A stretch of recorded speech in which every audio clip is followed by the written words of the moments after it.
자, 제 104문 넷째 간구에서 우리는 무엇을 위해 기도합니까? 답변. 넷째 간구인 오늘 우리에게 일용할 양식을 주시옵고 해서 우리는 하나님께서 거저 주시는 선물로 이 생의 좋은 것들 중에서 충분한 양을 받으며 그것으로 하나님의 축복을 누리도록 기도합니다. 말씀 봉독. 곧 헛된 것과 거짓말을 내게서 멀리 하옵시며 나를 가난하게도 마옵시고 부하게도 마옵시고 오직 필요한 양식으로 나를 먹이시옵소서. 주 우리 하나님의 은총을 우리에게 내리게 하사 우리의 손이 행한 일을 우리에게 경고하게 하소서. 우리의 손이 행한 일을 경고하게 하소서. 첫 번째 기도도 너무나 소중한 기도고 여러분이 아마 이렇게 기도하기가 쉽지 않습니다. 가난하게도 맛이 없고 부하게도 맛이 없고 오직 필요한 양식으로 나를 먹이시옵소서. 다르게 말하면 오직 일용할 양식으로 나를 먹이시옵소서. 또 이번에 보면 우리가 한 일이 하나님에 의해서 열매를 맺게 하소서, 견고하게 하소서. 우리는 앞에 주님이 가르친 기도에서 세 간구에서 하나님의 주권을 보았다. 칼빈은 참되고 실질적인 지혜는 원칙적으로 두 부분으로 구성된다. 하나님을 아는 지식과 우리 자신들을 아는 지식이다. 우리는 먼저 하나님의 위엄과 영광에 대한 이러한 위대한 시각과 이해를 가져야 한다. 그리고서 우리는 우리 자신을 하나님 보시기에 작고 무가치한 존재로 그러나 하나님의 과분한 자비의 대상으로 보기 시작해야 된다. 일단 칼빈이 언급한 이 두 가지 지식을 이해하면 우리는 왜 이 네 번째 간구가 6개의 간구가 있죠. 그 중에 네 번째 간구가 오늘 우리에게 일용할 양식을 주옵시고인지 알게 될 것이다. 이 간구에 대한 그릇된 견해들, 일용할 양식을 구하는 것보다 죄의 용서나 악에서부터 구원을 위해 간구하는 것이 훨씬 더 중요하다라면서 빵에 대해서 기도하지 않는 것은 영지주의고 이원론적인 사고방식이에요. 상당히 그 영적이고 믿음이 좋다 하는 자들은 일용할 양식, 즉 빵을 위해서 기도하지 않는데 그것은 옳지 않은 것입니다. 그들은 무엇을 먹을까 무엇을 마실까 염려하지 말라 그랬는데 뭐하러 빵을 위해서 기도하는가 그렇게 이야기를 하지만 우리는 내게 필요한 어떤 것들에 대해서 이 땅을 살아가면서 필요한 것들을 주님께 간구하는 것은 그것도 아름다운 것이고 탐욕에서 나오는 것은 안 되지만 탐욕에서 나오는 것이 아닌 내게 필요한 것들을 주님께 구하는 것, 특별히 일용할 양식이라는 그 개념은 사람마다 다 틀립니다. 그 일용할 양식을 하나님께 구하고 받는 것은 굉장히 아름답다는 것이죠. 하나님은 그걸 원하신다는 것이. 우리는 최종 상태가 부활인데요. 부활이라는 것은 육체가 전제된 개념입니다. 즉 육체를 우리가 돌보는 것이 기독교의 총체적인 그러한 가르침이에요. 육체와 영혼을 다 같이 전인격적으로 구원하는 것이 우리의 구원의 목적입니다. 그래서 우리의 구원은 지금은 예수님의 재림 전까지는 영적인 구원이 일단 앞서가지만은 그러나 예수님의 재림과 함께 우리의 육체 구원, 우리의 속량이라는 몸의 속량이라는데 몸의 속량은 우리 모두가 바라봐야 되는 그러한 소망입니다. 네, 이 몸의 소망을 바라보는 것은 곧 우리의 육체도 소중하다는 것이. 사실 우리가 너무 피곤하고 몸이 병들면은 마음으로 기도하고 또 뭐 온 힘을 다해서 섬기려고도 하지만은 그러나 이 건강도 얼마나 감사한지 몰라요. 그래서 건강이란 것도 우리는 계속 기도해 나가면서 지혜를 구하고 또 자신의 몸을 잘 관리하는 것은 대단히 중요한 것입니다. 한마디로 얘기하면 즉 영적인 것이라는 것은 빵이라는 것을 배제하지 않는다는 것이죠. 이 부활체를 뭐라 그러는지 아십니까? 부활체를 성경에서는 신령한 몸이라 그래요. spiritual body. 즉 이것은 그 이원론에서는 이해할 수 없는 단어입니다. 영적인 몸? 그런 건 있을 수가 없는 것이. 근데 이 기독교에서는 영적인 몸이 있는 것이에요. 즉 육의 몸이 있은즉 영의 몸도 있느니라. 그 영의 몸이 우리의 부활의 몸이에요. 그것은 몸이 어떤 실체가 없다는 그런 뜻이 아니라 죄가 틈타지 않는 하나님을 영화롭게 영원히 영화롭게 할 수 있는 썩지 아니하는 영원한 존재인 몸이 영화로운 몸이 우리에게 이제 입혀지게 될 것이다라는 그 몸이 어떤 몸인지는 우린 모릅니다. 예수 그리스도의 부활의 몸에 대한 성경적인 묘사가 전부일 뿐이에요. 그 몸은 구름을 타고 올라갈 수 있었고 그 몸은 공간이 완벽하게 막혀 있어도 들어갈 수 있었고, 그 몸은 엠마오로 내려가는 두 제자가 다시 예루살렘으로 돌아가는 상당히 오랜 기간이 걸리는 그 시간에 이 몸은 상당히 신속하게 도착하는 그런 곳이 있었고요. 그래서 지금 우리로서는 이해할 수 없는 초자연적인 그러한 능력을 가지고 있는 그런 몸인 것을 알 수 있어요. 이제 고린도 15장에 보면 그것은 늙지도 않고 강하고 영광스럽고 죽지도 않을, 죽을 수도 없는 그런 몸. 그리고 그 빛의 자녀들이라는 그런 면에서 볼 때 빛은 어떤 죄가 없고 영광이라는 그러한 개념도 있지만 어쩌면 우리의 이 스피리추얼 바디는 빛과 같은 그러한 몸일 가능성도 상당히 많아요. 빛처럼 빠르고 빛처럼 영화롭고 하여튼 그것은 우리가 이제 주님, 왜냐하면 예수께서 바울을 만날 때에도 그 영광 속에서 만날 때 그것을 그의 그 부활체의 영광으로 우리는 보거든요.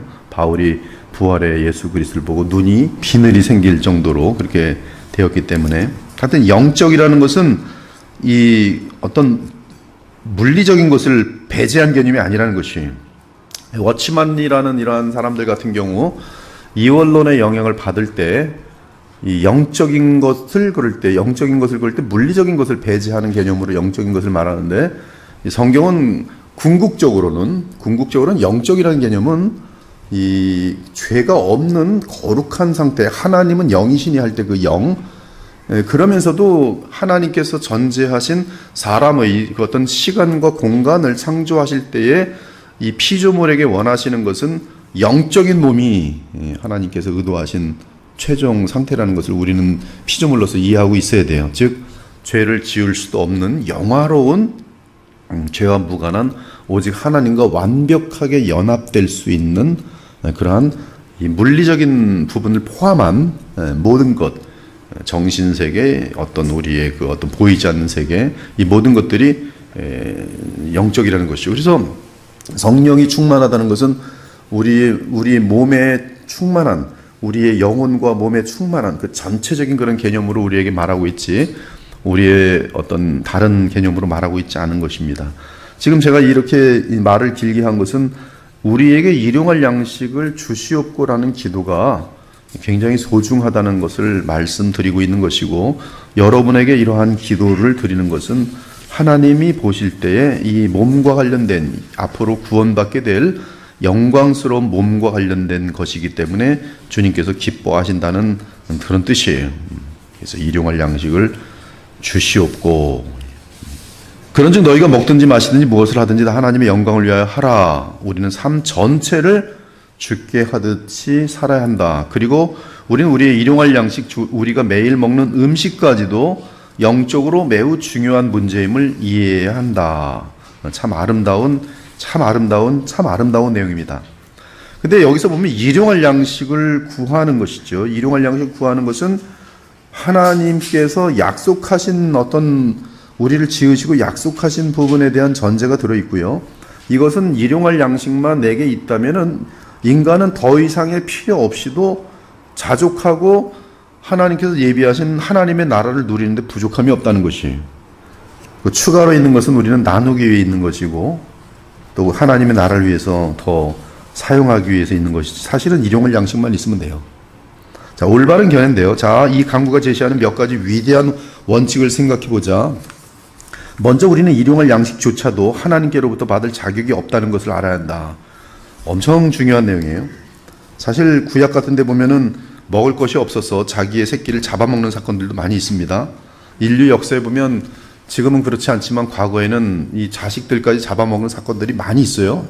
정신이 거의 나갈 지경이 되면서 눈들이 돌아가면서 같이 굶주린 사람들이 이 어떤 공동체를 이루게 되면 네 자식부터 오늘 잡아먹자 하면서 막 싸움도 일어나고, 그래서 잡아먹은 일들이 많이 있습니다. 일용할 양식조차도 인간에게는 사실 제대로 주어지지 않는 사람들이 훨씬 많아요.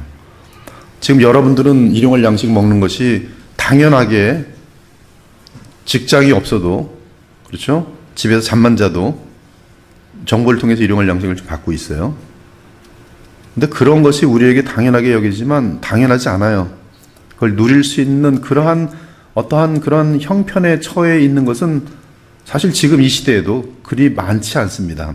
밥도 제대로 못 먹고 아이들도 뭐 그런 일들이 얼마든지 비일비재할 수 있는 것이, 미국이란 나라가 세계에서 제일 잘 살고 또 복지가 엄청나게 잘 돼 있다 할지라도 거기 뭐 빈민촌 같은 데가 따로 있어요. 개토 같은 데가 있고 슬럼이라는 데가 있습니다.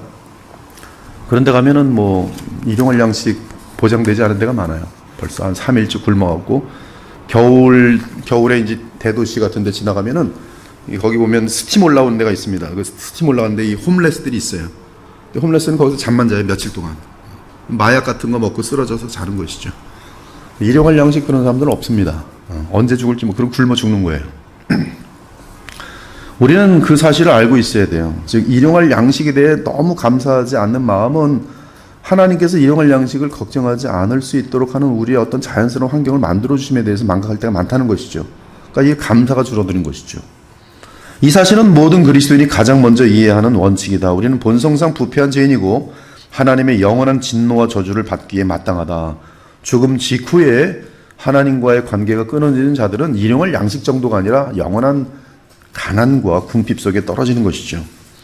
이것이 복음의 기초의적인 진리이다. 우리는 그저 하나님의 영원한 진노와 저주의 대상이다. 이것을 아는 것이, 뭔가 어떤 조치가 취해지지 않으면, 하나님에 의한 조치가 취해지지 않으면 하나님의 공의한 심판에 의해서 영원한 배고픔과 영원한 진노와 영원한 저주를 받는 곳을 향하여 가고 있다는 사실을 빨리 인식하는 것이 우리에겐 제일 중요해요.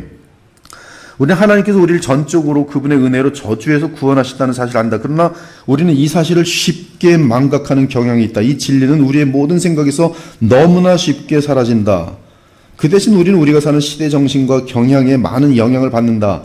사회복지 개념은 우리 모두에게 새겨져 있다. 사람이 아무 일도 하지 않더라도 어떤 일정한 수준의 삶을 누릴 자격이 있다고 말한다. 이것이 인권이라는 데에서 발생되는 그런 사건들이죠. 오늘날 수백만 명의 사람이 국가복지 명단에 올려져 있다. 우리는 모두 일용할 양식 및 훨씬 더 많은 것들에 대한 기본 권리를 가지고 있다고 생각한다. 우리는 어떤 사람이 좋은 시민이든 나쁜 사람이든 뭐 범죄자든 뭐 살인범이든 상관없이 심지어 일할 의지가 있던 없던 최소한의 생활 필수품을 받을 자격이 있다고 믿는다. 왜? 인권이 있으니까.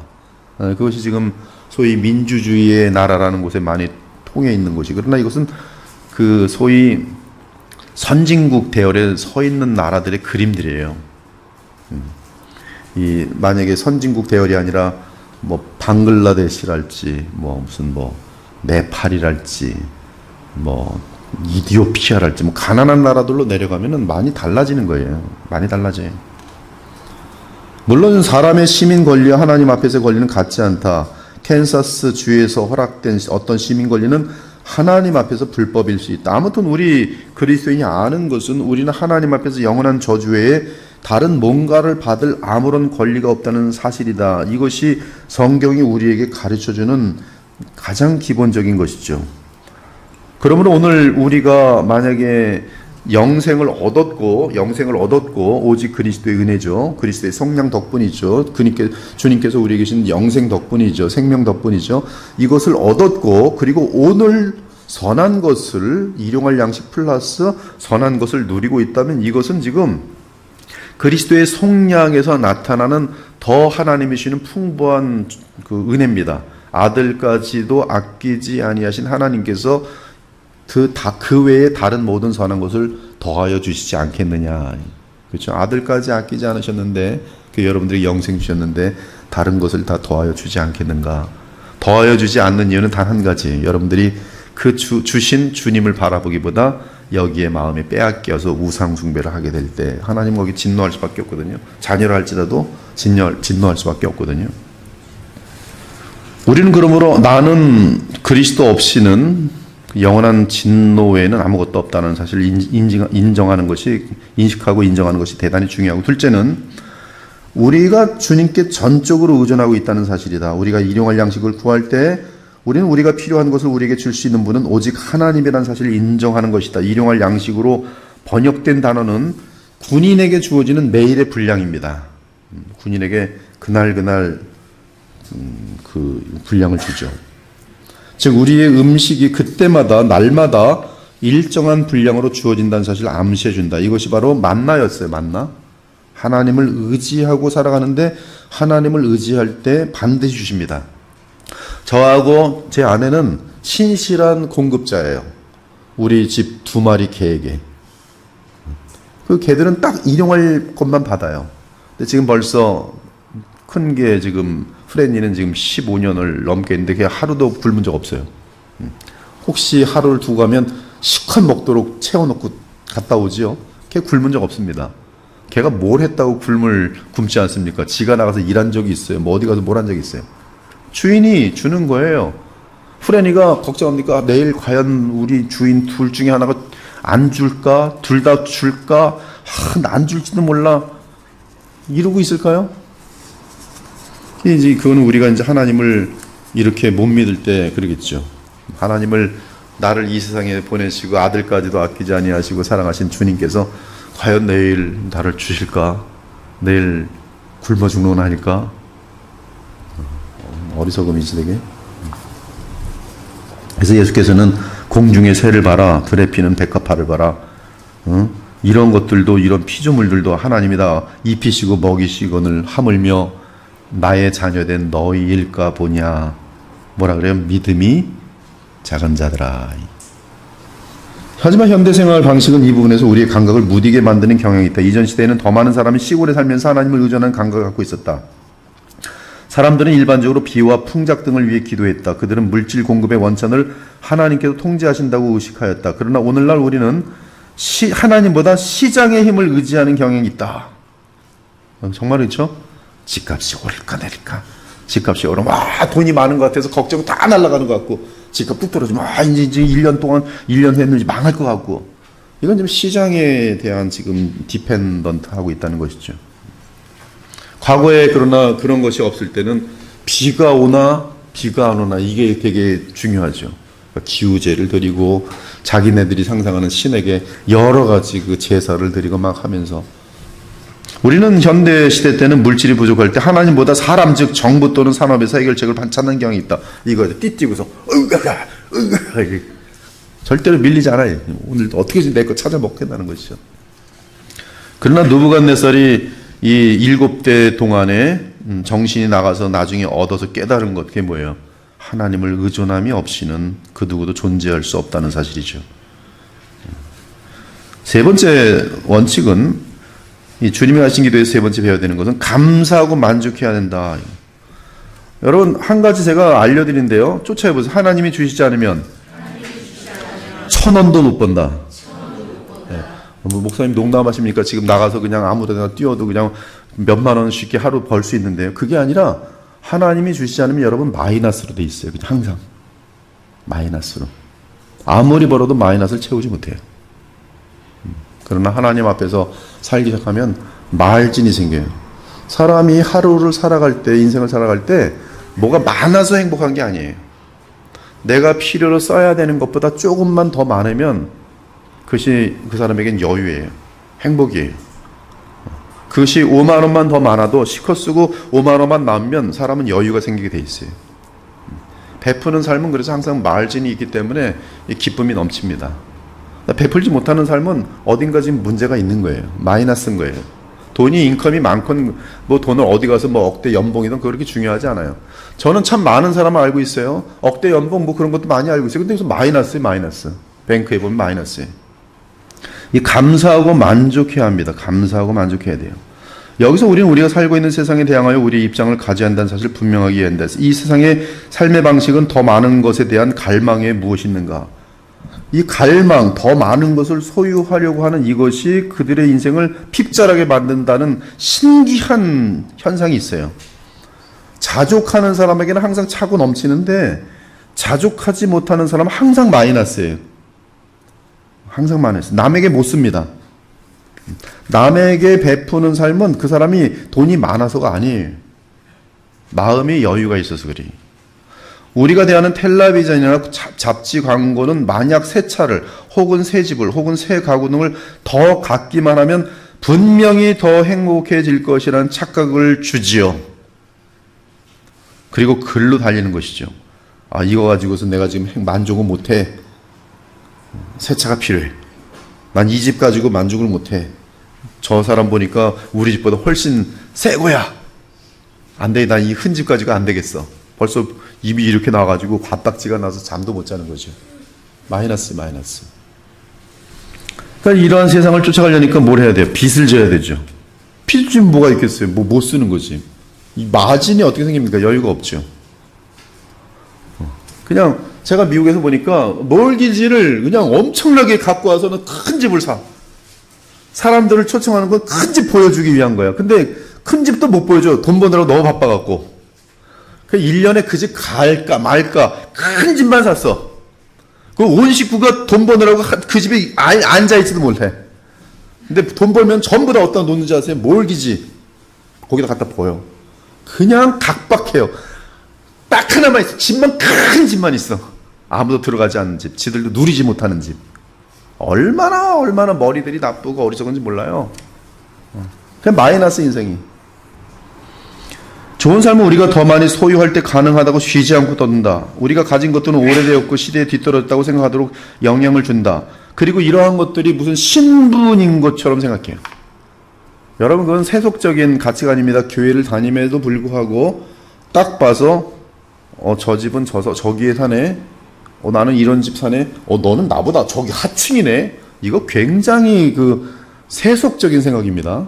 차를 하나 몰고 왔는데 나는 지금 조그만 거 몰고 가는 저기 다 대빵만한 거 몰고 가요. 기분 나빠. 아니면 저 코딱지만한 거 차네. 나 이러고 뭐 정신이 막 좀. 이건 지금 굉장히 그 부패한 생각이에요. 크리스찬적인 생각이 아닙니다. 그건 세속적인 생각이에요. 세상 사람들 지금 뭐 돈 그냥 졸부들 보면은 그냥 아이들이 한 3억짜리 차 빡 몰고 다니면서 지금 자기는 나는 뭐 경찰도 보고 쫓아오지 못한다. 나 이렇게 비싼 차를 몰고 다니는 청년도 어디 있느냐. 그 기고만장한 그 아이들 보면 성격이 문제가 커요. 그런 가정에서 어떻게 행복이 있고 거기에 무슨 정상적인 그런 인간관계가 있겠습니까? 다 혹시 거기 붙어있는 사람이 있다면 돈 좀 더 받을까봐 그냥 견디고 있는 거죠. 즉 우리는 버는 돈이나 재산으로 사람을 평가하는 경향이 있다. 세상은 그렇지만 교회까지도 이러면 이 교회는 야고보서 2장에 보면은 죄 짓는 거예요. 하나님 앞에 사람을 외모로 평가하는 것은 곧 간음하지 말라 하시니가 살인하지 말라 한 것과 똑같은 것처럼 이 한 범죄를 지으면 모든 법을 어긴 것처럼 너희가 사람을 외모로 취하면 하나님 앞에 차별하여 범죄하는 거예요. 그러나 하나님께서 약속하신 것은 주께서 친히 말씀하시기를 사람의 생명이 그 소유에 넉넉한 데 있잖아요. 이걸 늦게 깨닫는 사람은 비참한 삶이 될 것이에요. 어떤 사람은 호흡이 마칠 때도 못 깨달아요. 죽으면서도 못 깨달아요. 죽으면서도 돈 집어주면 이러면서 죽어요. 지옥으로 떨어지면서 돈 쉬면서. 마지막 지금 5분밖에 안 남았는데 돈 지어주면 좋아요. 웃으면서. 이 얼마나 어리석고 악합니까? 이 부분은 좀 빨리 깨달아야 돼요. 여러분 정말 행복하시길 원하면 돈에 대해서 청지기의 개념을 빨리 가지셔야 돼요. 이건 내 거 아니에요. 주님이 내게 맡기신 거예요. 그거 깨닫지 못하면은 비상합니다. 가족이 깨지게 돼 있고 친구 관계가 위선이에요. 친구 관계도 위선이에요. 진실한 친구가 될 수 없어요. 결혼도 계약이에요. 즉 신실한 계약이 아니라 돈 계약.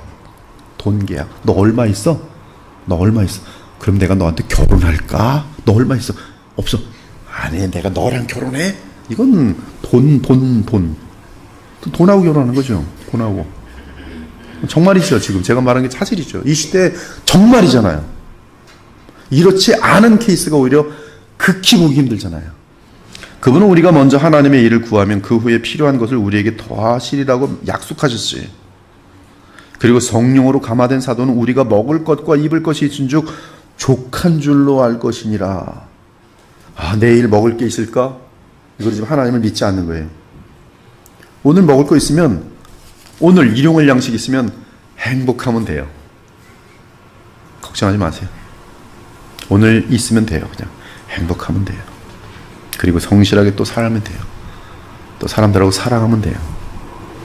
가장 보잘것없고 가장 일반적인 것이라도 우리가 받을 자격이 없는 선물로 인식하고 겸손히 하나님께 구하는 것을 배울 때 우리는 감사와 만족의 삶을 배우기 시작할 것이다. 우리는 지금 이 우리에게 일용할 양식을 주시옵고 이 기도와 함께 상당히 많은 것을 배우셔야 돼요.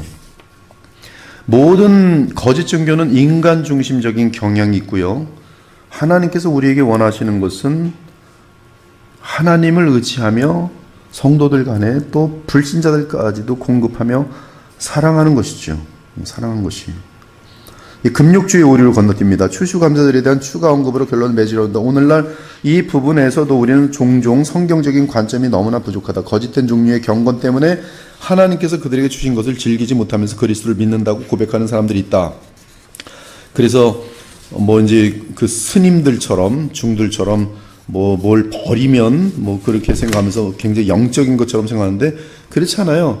너무 많은 것을 탐욕을 가지는 것은 분명히 죄입니다. 그러나 하나님께서 일용할 양식으로 우리에게 플러스하여 마을진이 있게 주시면 자기 수준에 맞게끔 살면서 행복하고 주님만 바라보면서 주님 닮아가면 최고의 행복인 것이에요. 그러므로 성경은 사람이 하나님께서 그에게 주신 바 그 일평생에 먹고 마시며 헤아려서 하는 모든 수고 중에서 낙을 보는 것이 선하고 아름다움을 내가 보았노니 그것이 그의 몫이로다.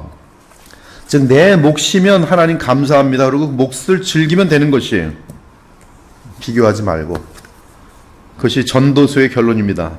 내 몫에 맞게끔 그것을 즐거워하는 것은 하나님의 선물이라. 그는 자기의 생명의 날을 깊이 생각하지 아니하리니 이는 하나님이 그의 마음에 기뻐하는 것으로 응답하심이라.